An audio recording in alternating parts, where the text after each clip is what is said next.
วันนี้นะครับเรามาอยู่กับรันมากับ World News Bangkok Thailand นะใน Special Edition สัมภาษณ์ทัวริสต์ฝรั่งหรือว่าคนที่อยู่ต่างประเทศที่มาอยู่ในประเทศไทย Thank you. My name is Nathalie. Nice to see you guys. Hello.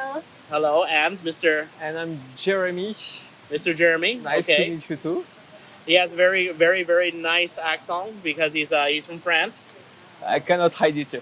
That's right. You cannot hide the accent. Okay, it's okay. And Miss Natalie, you are multilingual as well. Yeah, right? I can speak, well, right now 3 languages. I speak English, Russian, and French as well. But I'm more confident between French and Russian and English. But I a little bit speak of German and Chinese. And a little Mandarin. bit of that, which is a lot more than what I can do. You know. My question here, right? Okay, so what brings you to Thailand? Let's start with Natalie first. What brings you to Thailand? Like why are we here? Say. Well, for me it's very simple because I just followed Jeremy, my husband, Okay. For his work. But actually, before coming here, we had a choice between going to some other countries, including France, Paris, and Bangkok. So we were choosing between the two. Yeah. And we decided to go to Bangkok, and I think we really made a great decision to do. And maybe you can, Jeremy can say why. Yeah. What we've spoken about earlier is you came here because of your job, your work, right? Exactly. So it was back to 2017. We were living in Shanghai since 3 years around. Yeah. And so we wanted to change. After 3 years, we've done a lot in China, but we wanted to have really a big change. And so we started to look where we could go after. Okay. And as per my work, I had the opportunity to either, what she said, come back to France, Yeah. some proposal in the US and Bangkok. And after discussion, taking everything into account, the life, work balance, Yeah. and the Yeah. nature around and everything that we can have in Bangkok, we decided to move to Bangkok because we saw that it would be there, that for us it would be the easiest to go to a bit everywhere in Thailand, on the island. In terms of work-life balance, here is just perfect. And also, this is really great place for traveling and exploring because, wow, you can go everywhere. Thailand has a lot of opportunities for traveling. So we were considering, as we are travelers and explorers too, we were really like considering the place where it would be many interesting opportunities for travel. And that's why I think we made a great choice. Okay. When we talk about travel, it brings to an interesting point. We are in a world of COVID now, of many different types of mutated strains of COVID at that. And a lot of people are losing their lives left and right, particularly in lower income countries like India, for example, or like some of our neighboring countries. Now, being as you are, you know, very adventurous, liking to travel, liking to do things. How is it like living in Bangkok, in Thailand right now with all this COVID going around? I mean, what does it do? I mean, is it harder to live life? How about work? I mean, and how about the hobbies? I mean, you do leisure, right? So what exactly do you do in leisure? I mean, you like nature, right? Yes. So do you guys, I remember you guys telling me that you guys would photograph birds. I can start. Yes. Well, actually, you know, when all the world was in lockdown and people got crazy in homes, you know, they didn't know what to do. Yeah. Really, it's quite hard to stay all the time indoors, especially when you don't have like opportunities to get out, or if you don't have like hobbies to do at home. Many people turned to bird watching, actually. Many people turned to bird watching. And me, previously, I started bird watching like 2 or 3 years ago around. Okay. And in COVID, I just started photographing birds around my house, around my balcony, and I got really fascinated about how many bird species you can see just by opening your window. Really, we've spotted more than 40 species of birds just near our house in the middle of Bangkok. Wow. It's amazing. It's impressive. And I actually gave the interview to New York Times about it. I discussed about which bird species we observed in Bangkok from our balcony directly. And it was really amazing and impressive experience. We still do it, actually. We still do it because we cannot right now really go to national parks. It's still kind of forbidden. So just continuing our hobby, we open the window and keep bird watching. So you've kind of downsized the scale from going out and seeing them in their wild habitat to coming out and seeing them in their wild urban habitat. Kind of, yes. So you've you shortened it. You kind of truncated the scale a little bit. I get that. That's cool. So being a Farang, COVID, Bangkok. Honestly, it was not so. We were quite lucky to live in Thailand last year because the restriction in Bangkok were really little in comparison on what other country had, like in France, where they had 3 consecutive lockdown, where everything was closed, where you needed a paper to get out of your home during daytime. And a special distance, Really? It sounds really crazy in comparison to what we had here. So when we see that, we discuss with our friend out of Thailand who are living in Western countries. We estimate really happy to be in Thailand during that time. Because we were still able to go to some park when they were open. Like Ban Kachao, for example. We still can go to Ban Kachao to explore nature if you want. We had the chance to go to Khao Yai one more time, Khao Yai, which was open. So still a lot of things were open. Of course, there was some restriction, but it was nothing in comparison to other countries. Which brings us to our point again that here in Bangkok, it's still so much better than in Europe, and we made a great choice. But of course, for us, the worst point was it was totally impossible, almost impossible, to go back to our country and come back to see our friends or family. This is the drawback of that, because to come back, you have to spend the 2 weeks quarantine. And except if you have a real reason to do it, it's a bit difficult. And if you are Farang, you have to stay in this quarantine and you have to pay your own money. That's why we cannot really go and come back. So being Farang here for this reason is not really practical. That's why we didn't really want to go out. But we are not really upset about it, We are enjoying our life in Bangkok and in Thailand. I would like to ask you. This is going to be a little bit more darker than your normal questions. Okay. In the world, there's racism now, especially toward Asians. In the U.S., you know what I mean. In France, in Germany, there's instances of Asian hate because a lot of people are believing that COVID come from Asia.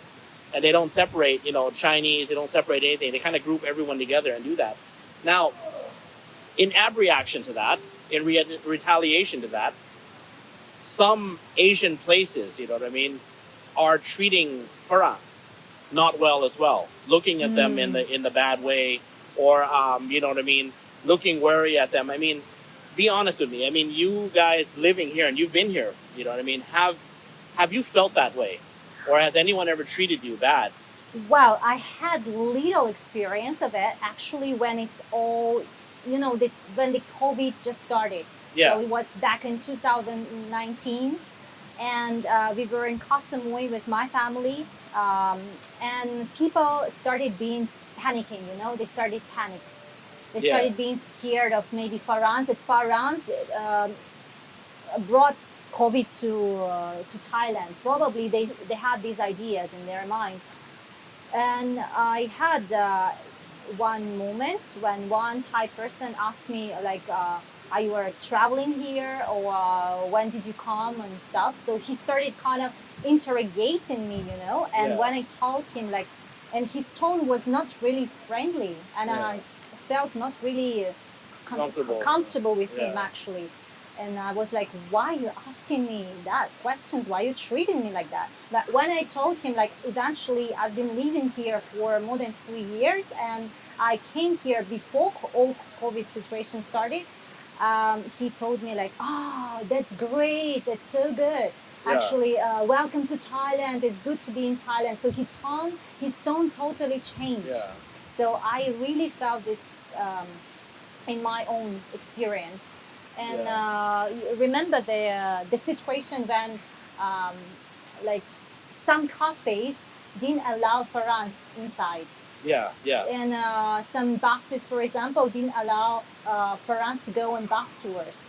So they were only for Thai people. There were restrictions for Farans as well. So we felt this a little bit unfair to us, especially because like it was not us who actually brought COVID, and we are victims of this situation too. But what could we do? Luckily, the situation and the opinion right now has changed. Yeah. And people are friendly as usual in Thailand, so they don't have strange looks at you anymore. At least I don't feel it now. So I still get it occasionally when I speak English. Okay. Because they can hear the American accent in me. And then they're all like, okay, whoa, you're from America? And they're all like, when did you get here? And I'm all like, well, 8 months ago. And they're all like, oh, COVID? I'm all like, yeah, a lot of it in the States. I'm all, and? But I tested. I'm like, I'm negative, I mean, like, I'm tested, I'm negative. Sure.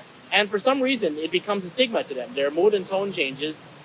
And it isn't even about so much as them being, it's more apparent when it comes to Farang. Because you guys have different skin tone and you guys have different appearance. Yeah. I mean, I'm like a Farang in a Thai body, right? But like I'm born and raised in the States, been American all my life. And then I come here, right? So I'm about as American as it gets. I was born in Texas, so there's nothing more American than that. I was born in Texas, so it's like, so I'm from Texas. I'm straight American, opinionated, everything. But the moment they find out, that I am from the States, I get a negative look immediately. And then they start talking to me like weird. And then I've been hearing from other foreigners, Farang, right? For the context of the video, a Farang is an international person from outside of Thailand that come in here, predominantly white in skin color. Predominantly, okay, Farang, right? And that's what a Farang is. So we're not using it in any racist context, right? Maybe but I'm just telling you the definition of what a Farang is. Acceptable. What is accepted. Now, I heard that it's gotten bad. And then I wonder, because when last time I met you guys, we were over there on Rama 2 and in the gardens and the cafe, the Natura there, and it's a beautiful place talking about birds and, seeing you in action, just doing your thing. And I can't help but to wonder, like, how is it like living in Bangkok now that we're full blown in COVID? We had 3 scares of COVID just recently. And the opinion of the people right now are scattered about it. Have you been still feeling this, or do you feel that the Thais have gotten better? What do you think? It's a bit hard because as Faron, we live in a kind of bubble in the Bangkok. So. We don't have a normal Thai life. We see most of our friends are Farang also. But no, we have a mixture of Farang friends and Thai friends, but those Thai friends, they are with Farangs as well, so they are kind of, used to it. The thing with COVID is that from my point of view, you go less out of your own circles. Yeah. So you can, because there are more restrictions, you cannot go wherever you want, whenever you want. So you just stay more with the people you know more. So I don't have so much this feeling because I don't see so much people out of.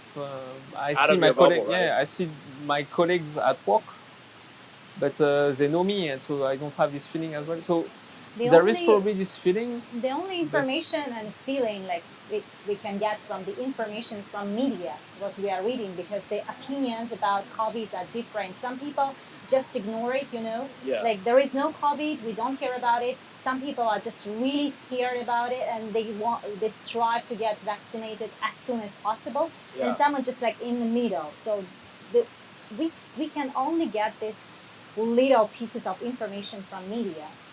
So how do you think the media is treating it so far? depends on the media. I guess maybe some Thai media trying to blow it up about COVID, like, oh my gosh, it's really scared. I mean, it is scared, but we don't know in the first place how it is. This is my own point of view. Rational. I just have a problem with all this. At the beginning we were calling the Chinese variant, the Chinese disease. Yeah. Then there was the British variant, the Brazilian variant. Now there is the Indian one. I heard this morning that there is a Vietnamese one detected a few days ago. Yeah. And now they're gonna blame Vietnamese for it. The problem of putting the name of a country on it, you stigmatize these people, which basically have asked for nothing. They just I have some colleagues that are Indian, and because they are living here, they begin to feel that kind of because people read media what's going on right now in India. People are getting scared and so now anytime they look at Indian people, they kind of connect. I think that's the same what happened in the US and what happened in Europe also when they start to discriminate some Asian people because the virus was coming from Asia. I really think that if instead of calling the Chinese disease or something like this, you will avoid that kind of behavior from people. Yeah, they have another name. You know, I mean, when it's COVID-19, which is a name that doesn't really stereotype. It's straightforward what it is. Yeah.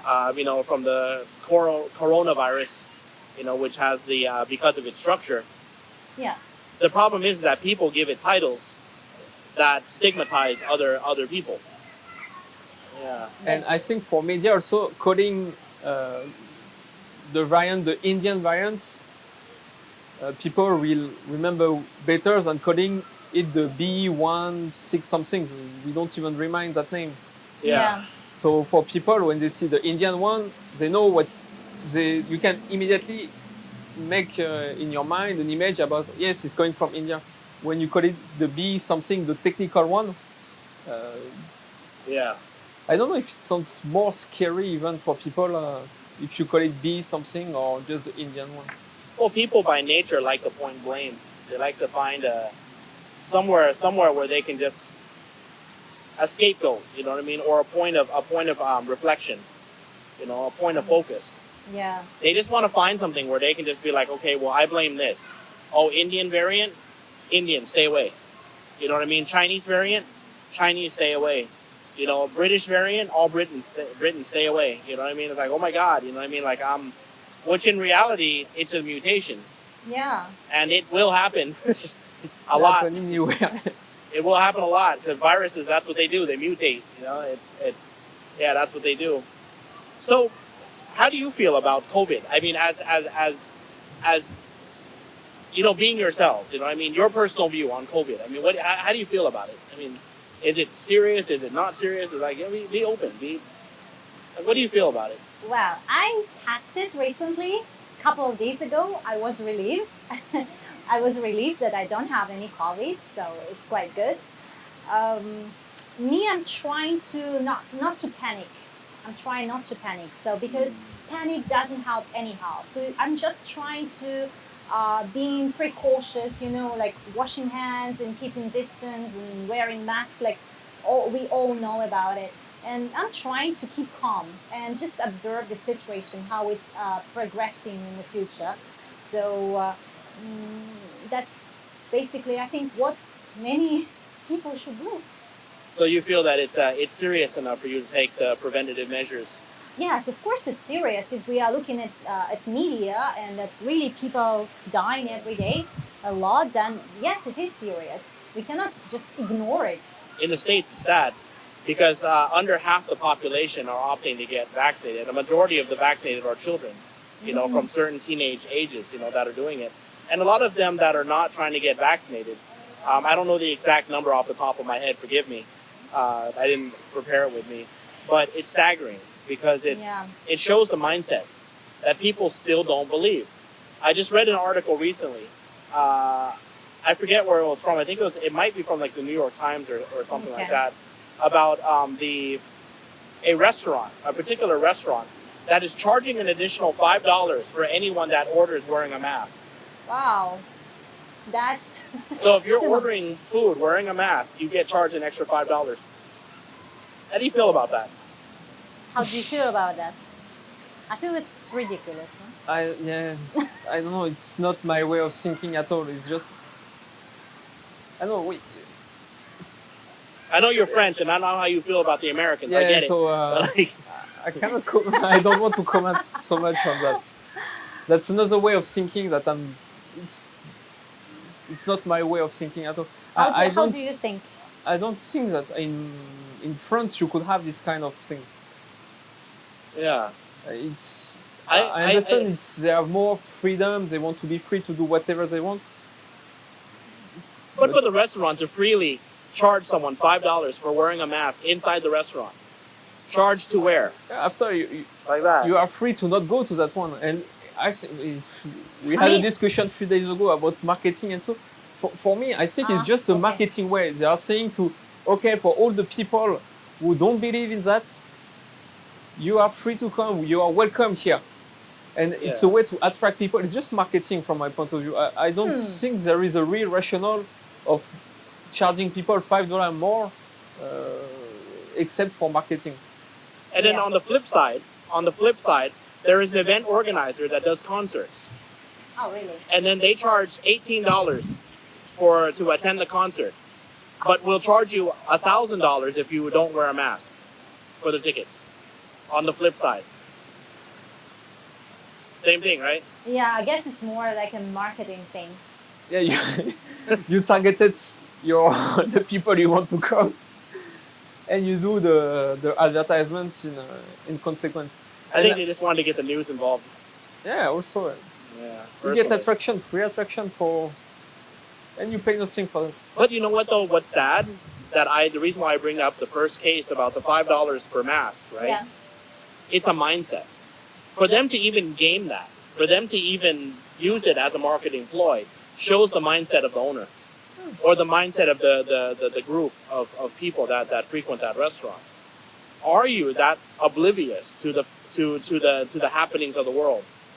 Or do you believe that everyone is quote unquote sheep, if you're going to use it in the U.S. terms, and we're just following a safety precaution just because we're quick to follow and we don't have a mind for ourselves? That's what a lot of Americans are thinking. I don't know how it is in France. I don't know how it is in England, but I know that England is the first to throw a concert right now, a completely maskless concert recently. Maskless concert. Maskless concert, wow. Yeah, as a way to show unity. There are it can be double-sided. There are I saw several initiatives like this in Europe, where they do big concerts and they try to estimate without mask. Do they have a lot of contamination doing that? Yeah. And they do just one here and there just to try to get a feedback on it. Can we authorize again this kind of concert? Is it a risk or not?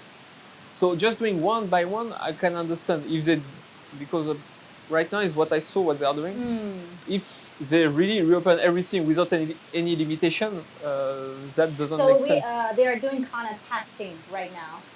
And it's like a test to see if it works or not. Maybe in Thailand it's also like this because they are testing right now. They allowed us to stay outside in cafes right now. Before cafes were closed, right? Now they are testing how it will work again. Okay. So it can be like this in many countries. Like I don't know if I'm correct, but I think Sweden didn't close borders at all, Yeah. and they allowed all people just leave it over. So I think it's also COVID it isn't just a virus that has killed many people, but it is also a virus that has killed the economy. yeah Because it's a virus that forced governments and countries to close doors, close borders, close businesses. yeah And for a lot of people that are trying to make a living, very, very, very hard to do, especially in this day and age. One particular example is they are forcing restaurants to close their doors, right, during certain times. yeah But they don't force the landlord to reduce the rent or to stop the rent. And if they did, they don't force the banks to stop the mortgage. Everything is deterred. Now, here's the problem with deterred. You still get blacklisted. You still lose your credit. And you still have to compile interest. All right? So if their banks are still compiling interest and deterring their payments, how is the landlord going to not charge rent and not charge property tax? You see? That's a problem. That's a whole circle. In fact, when you stop one part of the economy totally, it's what you are saying. All the chain behind is being impacted. yeah So, I don't know for Thailand how much how they try. This is happening in Thailand right now. yeah I can speak more about my country, France, because you have a lot of helps from the government who still give money to people to be able to still pay their rent, trying to work with bank to delay everything. It's not perfect neither. Yeah. Just you have much more social security behind yeah that will cover you in case of rent. Here in Thailand, I'm really afraid for a lot of people yeah who just try to survive how they can now, because they lose their job. It's getting hard. Yeah, it's getting really hard, especially for the one who work on tourism. yeah We went. It was at the beginning of the COVID. We went one time in Pattaya. We never went to Pattaya before. I because went 10 years ago before, Yeah. and we went again to compare how it is nowadays. Yeah, it's really not a place that suits us, I think, because that's really mass tourism and is what we try to avoid as much as possible. Yeah. But during COVID, we wanted just to see how look like the city. Yeah. And that's really terrible to see a really almost empty city with so many shops. We were really shocked. It's really sad to see that. Yeah, it's really sad to see all the beaches, all the not even hotels. just the beaches. Look around you. You see all these waiters and waitresses that are here. Yeah. They all didn't have income during the time that the restaurants were closed and all that. And you're talking about the working class, and this is the upper lower class that are working these type of jobs, and some of them, this is what they use to fuel their own small economy. You see, and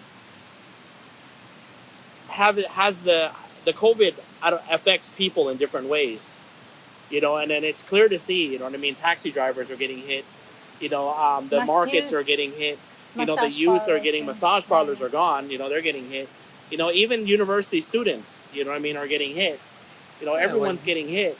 Yeah. So, I mean, we're running out of time here, but, briefly, like, what would you have us do? Like, if it was your opinion, if you had a choice to do something, just a few pointers, what would you do to change this in your own way?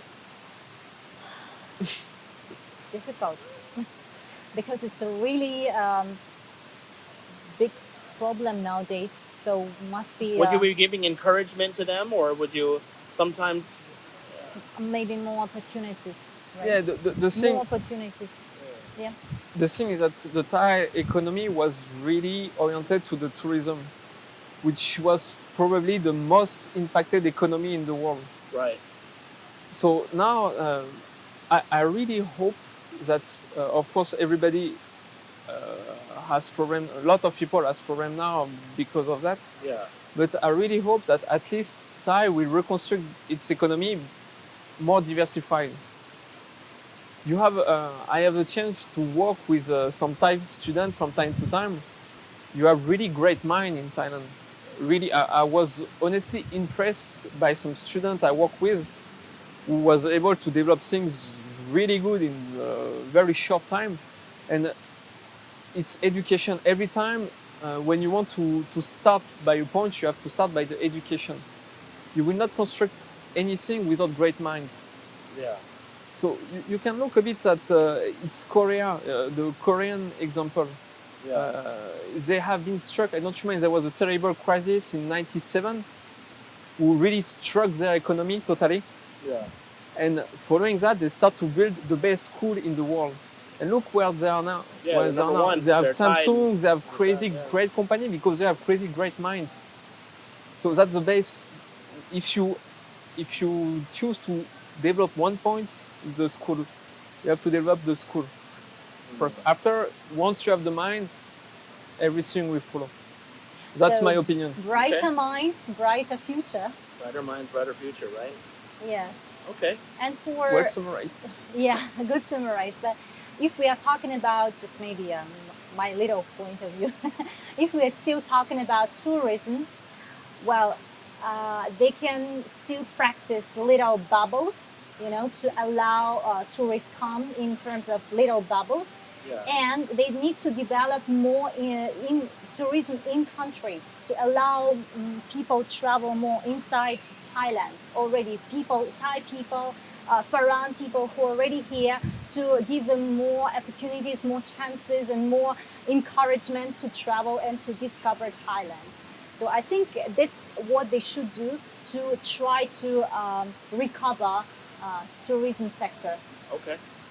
So your point of view is about, exercising the mind, you know what I mean? Keeping the standard, you know what I mean? Going out there, driving to be the best, even though it's hard nowadays, which is a very good thing. You're absolutely right, you know what I mean? Because with brighter minds come, more solutions to more problems. Yeah, You know what I mean? If we do the same thing over and over again, we will never get a solution for it. sure. And for Miss Natalie is to try to open up the tourism sector to try to get, people to see and to be more active in moving around. Okay. Well, we'll leave it at that with World News. And then for us, this is probably all the time we have. Thank you very, very much for giving me, Ranma, and the team a chance to pick your brain and to actually, find out what it's like, to be a Farang in Thailand. And thank you for your time, and thank you for your input. Thanks for inviting us. It was a real interesting discussion, and I think it was a fruitful one. Okay. Yeah. On a side note, Miss Natalie, she also has a YouTube channel. She travels she travels Thailand and various places of the world, and her and her husband do bird watching. So if you're interested in seeing perspective in traveling in another perspective, sometimes the beauty isn't in the place, but the beauty is actually in the trees. So you might want to open your eyes to see what kind of beautiful species of bird might be lurking outside your car window. And bird watching also is a very great way to recreate and relax your mind as well, and it's a great stress relief. So All right. guys, Well, start follow bird watching. So follow Miss Natalie on her Facebook and her YouTube channel. It is Nathalie's World. all right. Well, Ranma with the team, World News, You and Me Digital Magazine signing off. Thank you very much for watching. Thank you. Thanks.